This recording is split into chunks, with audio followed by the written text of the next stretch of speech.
Bismillahirrahmanirrahim. Waltakum minkum ummatun yad'una ilal khairi wa ya'muruna bil ma'rufi wa yanhauna 'anil munkar. Assalamualaikum warahmatullahi wabarakatuh. Alhamdulillah wassalatu wassalamu ala rasulillah ma ba'd. Allah berfirman, wajahidu bi amwalikum wa anfusikum. Berjuanglah kalian, berjihadlah kalian melalui hartamu dan dirimu. Hampir semua ayat-ayat berjuangan dan pengorbanan itu dimulai dengan bi amwalikum, harta kalian, harta kalian. Saya mengajak secara praktis dan kami sudah buktikan. Rp1.000 itu bisa luar biasa dahsyat. Bisa beli mobil, bisa buat kuburan, ya, bisa membangun masjid. Uang 1.000. Mari kita satukan uang 1.000 kita. Nanti kami jemput di rekening ini, insya Allah bisa kita buat.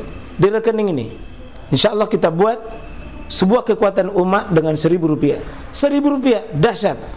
Saya mengajak, mari kita buktikan. Assalamualaikum warahmatullahi wabarakatuh. Alhamdulillah, alhamdulillah. Walladzi ja'ala dinal Islam ad-dinul yusr. Segala puji bagi Allah menjadikan Islam itu sebagai agama yang mudah bagi kita. Alhamdulillah. Walladzi yassara 'alaina fi hayatina wa fi kulli umurina minad din dinul haq dinul Islam. Segala puji bagi Allah telah memudahkan kita di setiap amalan kita. Kama qala Allah Subhanahu wa taala fil Qur'anil Azim, a'udzubillahi minasyaitonir rajim, fattaqullaha mastata'tum. Bertakwalah kepada Allah sesuai dengan kemampuan kita. Wa qala ida yuridullahu bikumul yusra wa la yuridu bikumul usra. Allah menghendaki kalian mudah dan sama sekali Allah tidak menghendaki kalian susah. Wa ma ja'ala lakum fid din min kharaj. Dan sungguh Allah tidak mengadakan sedikit pun isinya syariat ini yang bikin kalian itu beban. Wa qala la yukallifullahu nafsan illa us'aha. Sungguh Allah tidak pernah membebani beban syariat pun kepada kita di luar kemampuan kita. Untuk itu para ikhwah sekalian, alhamdulillah kita memuji kepada Allah.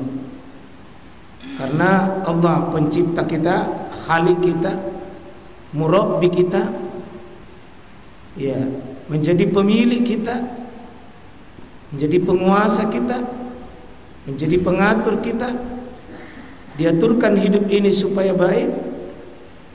Diberikanlah agama yang sempurna, syariat Islam. Dan di balik syariat ini adalah syariat yang cocok pas dengan kita. Tidak ada syariat ini yang tidak cocok buat kita. Kalau ada ajaran Islam ini kita merasa tidak cocok, maka otak tak yang mesti di setel, mesti diluruskan. Bukan syariatnya yang salah, perasaan tak yang mau di setel, supaya perasaan itu menyesuaikan dengan syariat. Tidak ada ajaran Islam ini yang berat untuk kita kerja. Yang berat itu cara kita, pikiran kita, dan pemahaman kita dalam menerapkan syariat ini. Untuk itulah alhamdulillah kita bersyukur karena Allah tahu persis siapa manusia yang diciptakannya, dengan segala kekurangannya, dengan segala keterbatasannya. Maka disiapkan pula syariat dengan segala kebijaksanaannya. Allah yang menciptakan syariat. Allah pula yang menciptakan manusia. Dua-duanya ciptaan Allah. Syariat Islam ini ciptaan Allah, manusia ciptaan Allah.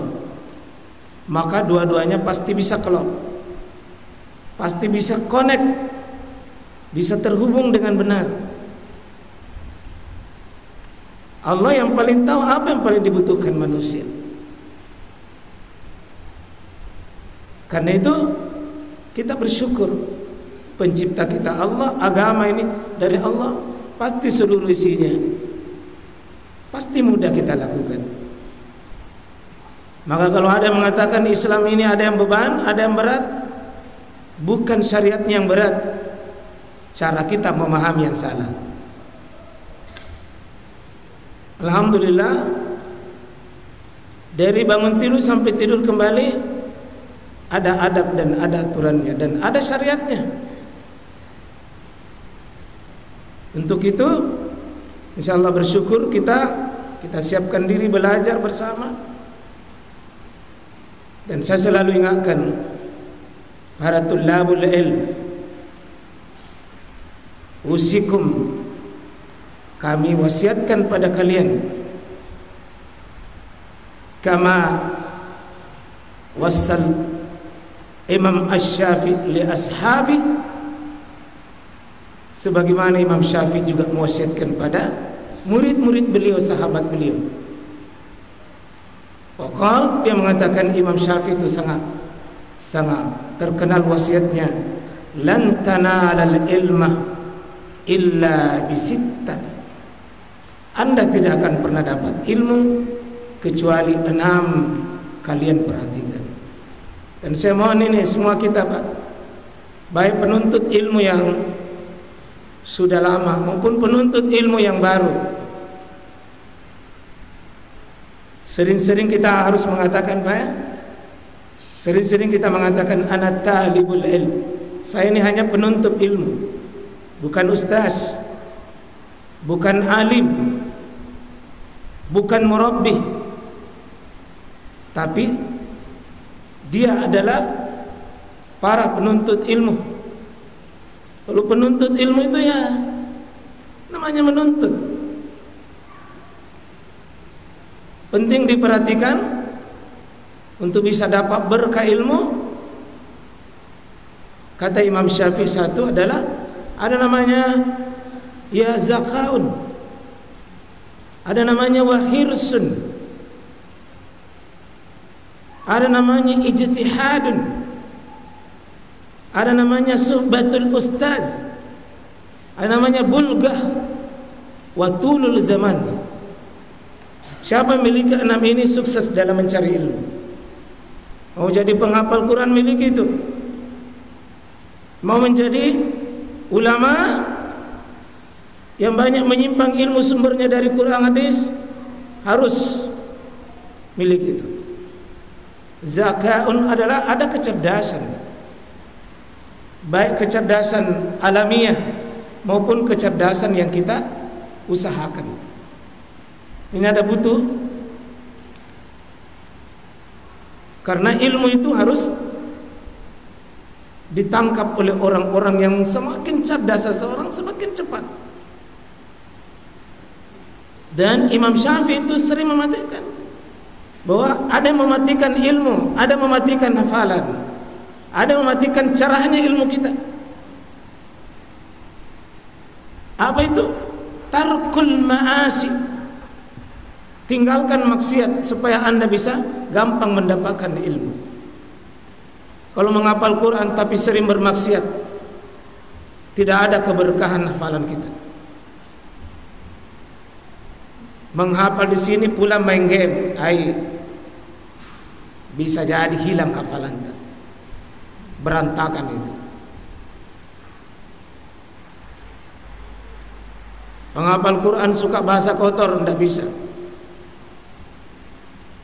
Harus ada hirsun, semangatnya menyala.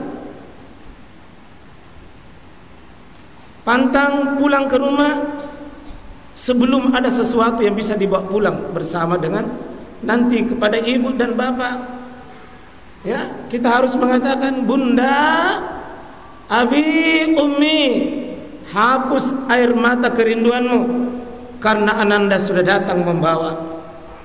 Apa yang dibawa? Ilmu, akhlak, ibadah yang baik.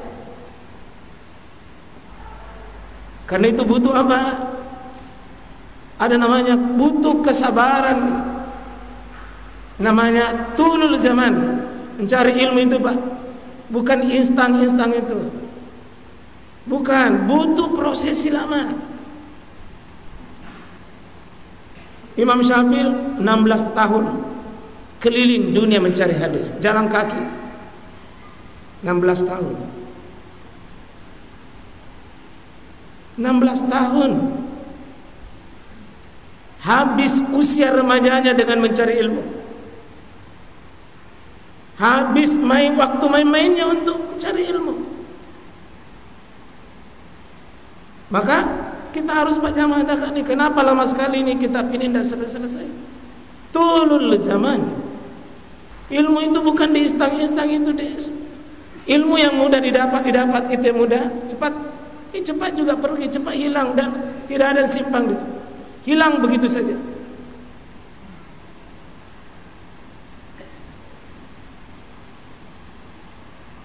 Ada suhbah ustaz, ada teman yang membimbing kita yang hidup, bukan YouTube, bukan Google.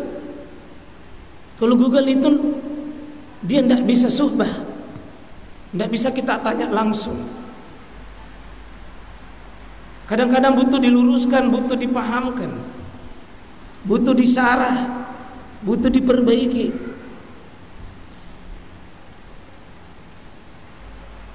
Nah, nanti penggabungan, ada yang bisa seperti otodidak cari, tapi apa yang dicari itu bagusnya dicek kebenarannya langsung. Itu saya kira sebagian pesan nanti, insya Allah sering-sering kita ulang nasihat orang berilmu itu.